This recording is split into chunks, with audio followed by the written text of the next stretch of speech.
ସବୁବେଳେ ଆକର୍ଷକ ଆଉ ଆରମ୍ଭ ହେଉଛି କିଛି ହାସଲ କରିବାର ପ୍ରଥମ ସୋପାନ। ତେଣୁ ଆଜି ହେଉଛି ସେହି ଆରମ୍ଭର ଦିନ।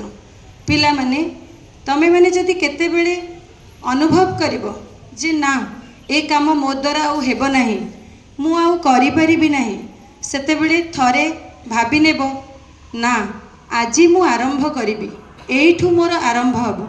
ଦେଖିବ ତମେ ଦିନେ ନା ଦିନେ ସଫଳତାର ଶିଖରରେ ପହଞ୍ଚି ପାରିବ।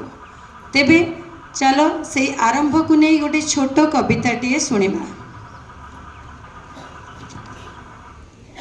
ଯଦି ଉପରକୁ ଉଠିବାର ଅଛି ଇଚ୍ଛା, ଯଦି ଉପରକୁ ଉଠିବାର ଅଛି ଇଚ୍ଛା, ଛାଡ଼ିଦିଅ ପଛକୁ ଟାଣୁଥିବା ଜିନିଷକୁ, ଛାଡ଼ିଦିଅ ପଛକୁ ଟାଣୁଥିବା ଜିନିଷକୁ। ବଦଳାଇବାକୁ ହେଲେ ନିଜର ଭବିଷ୍ୟତ, ବଦଳାଇବାକୁ ହେଲେ ନିଜର ଭବିଷ୍ୟତ, ବଦଳାଅ ନିଜର ଅଭ୍ୟାସକୁ, ବଦଳାଇ ଦିଅ ନିଜର ଅଭ୍ୟାସକୁ। ପିଲାମାନେ ଯଦି ଶିଖିବାର ଅଦମ୍ୟ ଇଚ୍ଛା ଅଛି ତୁମର, ତେବେ ଅଟକାଇବାର ଶକ୍ତି ନାହିଁ କାହାର।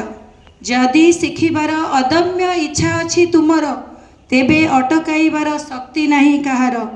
ଯଦି ସାହସ ଅଛି ପୁଣି ଥରେ କରିବାକୁ ଆରମ୍ଭ, ଯଦି ସାହସ ଅଛି ପୁଣି ଥରେ କରିବାକୁ ଆରମ୍ଭ, ତେବେ ତୁମେ ହିଁ ହେବ ସଫଳ ହେବାର ହକଦାର, ତେବେ ତୁମେ ହିଁ ନିଶ୍ଚିତ ହେବ ସଫଳ ହେବାର ହକଦାର।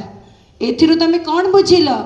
ଯଦି ଆମେ କେବେ ନା କେବେ ଥକି ପଡ଼ିବା, ହାରିଯିବା ପରି ଅନୁଭବ କରିବା, ପୁଣି ଥରେ ଆରମ୍ଭ କରିନେବା, ନିଶ୍ଚିତ ଭାବରେ ଆମେ ସଫଳତା ପାଇବା। ଆଜିର ଦିନଟି ତୁମମାନଙ୍କ ପାଇଁ ମଙ୍ଗଳମୟ ହେଉ। ଆଜିର ନୂତନ ଦିନଟି, ଶିକ୍ଷାବର୍ଷର ଆରମ୍ଭ ଦିନଟି ତୁମ ପାଇଁ ବର୍ଷ ସାରା ନୂତନ ଶିକ୍ଷଣର ପଥ ଦେଖାଇ ଦେଉ। ଏହା ହିଁ ମୋର ପ୍ରଭୁ ଜଗନ୍ନାଥଙ୍କ ନିକଟରେ ପ୍ରାର୍ଥନା। ଧନ୍ୟବାଦ।